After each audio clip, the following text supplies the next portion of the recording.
অসম প্ৰত্যক্ষ নিযুক্তি পৰীক্ষা এডিআৰইৰ যেহেতু তৃতীয় আৰু চতুৰ্থ বৰ্গৰ যি ফলাফল সেয়া নিশা 12 বজাত ৱেবছাইট যোগে যেহেতু মুকলি কৰা হৈছে আৰু তাৰ পিছতে দেখা গৈছে ৰাইজৰ সৰ্বত্ৰ এতিয়া যিসকল উত্তীৰ্ণ হৈছে পৰীক্ষাৰ্থী সেই পৰীক্ষাৰ্থীসকলৰ মাজত আনন্দৰ জোৱাৰ উঠিছে কিয়নো বহু প্ৰত্যাশিত এই যি পৰীক্ষা সেই পৰীক্ষাৰ ফলাফলৰ পিছতে দেখা পোৱা গৈছে ৰাইজৰ বিভিন্ন স্থানত যিসকল পৰীক্ষাৰ্থী অৱতীৰ্ণ হৈছিল আশানুৰূপভাৱে যেহেতু ফলাফল ঘোষিত হৈছে আৰু এই যি চৰকাৰ শেহতীয়া যি এই পদক্ষেপ সেই পদক্ষেপ সন্দৰ্ভত জানিব বিচাৰে মোৰ লগত এগৰাকী পৰীক্ষাৰ্থী আছে মই পুনতে তেওঁক অভিনন্দন জনাইছোঁ। Thank you. মই পৰিচয়টো জানিব বিচাৰোঁ। মোৰ নাম ভাৰ্গৱ ডেকা, মই অৰিজিনেলি গুৱাহাটীৰ হয়। মই ইয়াতে তেজপুৰত ৰাষ্ট্ৰভাষা বিদ্যালয়ত যোৱাবাৰ জুনিয়ৰ এছিষ্টেণ্ট হিচাপে চাকৰি পাইছিলোঁ।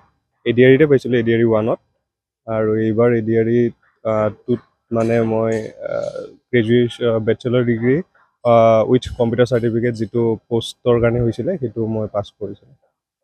যিহেতু দেখা পোৱা গৈছে এডিআৰই তুমি দুটাকৈ পৰীক্ষাত অৱতীৰ্ণ হৈছা, প্ৰথমটো পৰীক্ষাত অৱতীৰ্ণ তুমি চাকৰিও কৰি আছা, দ্বিতীয়বাৰৰ বাবে তুমি যিহেতু পুনৰ নিৰ্বাচিত হৈছা বা এতিয়া স্কিল টেষ্টৰ কথা আছে, এই যি চৰকাৰী এই ব্যৱস্থাটোক লৈ কি ক'বা? চৰকাৰী ব্যৱস্থাটো আগতকৈ বহুত ধুনীয়া হৈছে আৰু আগতে যেনেকুৱা আছিলে তাতকৈ বহুত উন্নত হৈছে। এতিয়া মানে আপোনাৰ যদি মেৰিট থাকে বা আপুনি যদি অলপ কষ্ট কৰে তেনেহ'লে চৰকাৰী চাকৰি পাবৰ কাৰণে মানে কোনো বেলেগ আপোনাৰ ব্যৱস্থা বা সেনেকুৱা একো ল'ব নালাগে। তো আপুনি পঢ়িলে হ'ল, আপুনি পৰীক্ষাত অৱতীৰ্ণ হ'লে হ'ল, আপুনি যদি ভাল মাৰ্কছ পাইছে আপুনি ডেফিনেটলি চাকৰি পাব। নিশ্চিতভাৱে এইখন হৈছে তেজপুৰ প'ল' গ্ৰাউণ্ডৰ সমীপৰ যি ৰাষ্ট্ৰভাষা বিদ্যালয়, এই ৰাষ্ট্ৰভাষা বিদ্যালয়তেই এইজন যি যুৱক গুৱাহাটীৰ ভেটাপাৰাৰ বাসিন্দা আৰু তেওঁ কৰ্মসূত্ৰে বৰ্তমান যিহেতু তেজপুৰত আছে আৰু ৰাষ্ট্ৰভাষা বিদ্যালয়ত এডিআৰই প্ৰথমটো যি পৰীক্ষা আছিলে এডিআৰই 1 তাতে তেওঁ অৱতীৰ্ণ হৈ বৰ্তমান চাকৰি কৰি আছে আৰু এডিআৰই 2ত তেওঁ অৱতীৰ্ণ হৈ পুনৰবাৰ নিৰ্বাচিত হৈছে। এই যি ব্যৱস্থা আগৰ চাকৰিৰ ক্ষেত্ৰত যিবোৰ দুৰ্নাম আছিল, মুখ্যমন্ত্ৰী ডক্টৰ হিমন্ত বিশ্ব শৰ্মা অহাৰ পিছত সমস্ত প্ৰক্ৰিয়াটোকে এটা নতুনত্ব মাত্ৰা দিব বিচাৰিলে, এই ক্ষেত্ৰত কি ক'ব?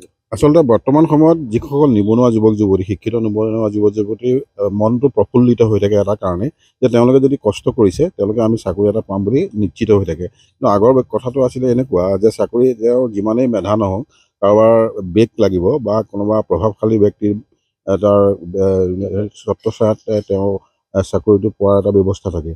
এতিয়া সেয়েহে এই নিবনুৱাসকলৰ যিটো মন প্ৰফুল্লিত হৈ থাকে বুলি মই কৈছোঁৱেই যে তেওঁলোকে যদি দৃঢ়তাৰে খুব কষ্ট কৰি পৰীক্ষা দিয়ে তেনেহ'লে নিশ্চিতভাৱে আজি আপুনি দেখিছে যে এইগৰাকী পৰীক্ষাৰ্থী প্ৰথম পৰীক্ষাটো অৱতীৰ্ণ হৈছিলে, দ্বিতীয় পৰীক্ষাটো অৱতীৰ্ণ হৈছিলে। আমি নিশ্চিত আছিলোঁ ভাৰ্গৱ ডেকা যে দ্বিতীয় পৰীক্ষাটো উত্তীৰ্ণ হ'ব, তেওঁ যথেষ্ট মেধাৱী। গতিকে এই কথাটো বৰ সাংঘাতিক আশাব্যঞ্জক এটা প্ৰয়াস অসম চৰকাৰৰ, আৰু অসমৰ আটাইতকৈ গুৰুত্বপূৰ্ণ দিশটোৱে এইখন চৰকাৰৰ আটাইতকৈ যিটো প্ৰশংসনীয় পদক্ষেপ এইখন চৰকাৰৰ এইটোৱেই বুলি মই ভাবোঁ যে নিযুক্তিৰ ক্ষেত্ৰত যিটো স্বচ্ছতা, কোনো জাতি ধৰ্ম বৰ্ণৰ কথা নাই, প্ৰভাৱৰ কথা নাই, গতিকে সেইটো আটাইতকৈ প্ৰশংসনীয় পদক্ষেপ বুলি মই অভিহিত কৰোঁ। হয়, স্বাভাৱিকতে এডিআৰইৰ যি ফলাফল ঘোষণা কৰা হৈছে তাক লৈ সকলো আশাবাদী আৰু মুখ্যমন্ত্ৰী ডক্টৰ হিমন্ত বিশ্ব শৰ্মাৰ প্ৰত্যক্ষ উদ্যোগতেই যিহেতু এই এডিআৰই এক্সাম অনুষ্ঠিত হৈছিল আৰু লাখ লাখ নিবনুৱা ছাত্ৰ ছাত্ৰী বা যিসকল পৰীক্ষাৰ্থী অৱতীৰ্ণ হৈছিল আৰু শেহতীয়াকৈ নিশা যি ফলাফল ঘোষণা হ'ল তাৰ পিছতেই দেখা পোৱা গৈছে সকলোতে এতিয়া যিসকল উত্তীৰ্ণ হৈছে সেই পৰীক্ষাৰ্থীসকলৰ মাজত আনন্দ জোৱাৰ উঠিছে আৰু সকলোৱে এক প্ৰকাৰ চৰকাৰে যি পদক্ষেপ তাক তেওঁলোকে আনন্দিত হৈছে বা প্ৰশংসা কৰিছে আৰু পূৰ্বৰ যি দুৰ্নাম আছিল সেই দুৰ্নাম আঁতৰাই বৰ্তমান যি নিকা আৰু স্বচ্ছভাৱে পৰীক্ষা হৈছে তাক সকলোৱে এতিয়া শলাগ লোৱা পৰিলক্ষিত হৈছে। আপুনি বিচৰা বাতৰি পাব কেৱল নিউজ 18 এপত। নিউজ 18 এপ ডাউনলোড কৰিবলৈ স্কেন কৰক এই QR কোড। গুগল প্লে ষ্টৰতো পাব এই নিউজ 18 এপ।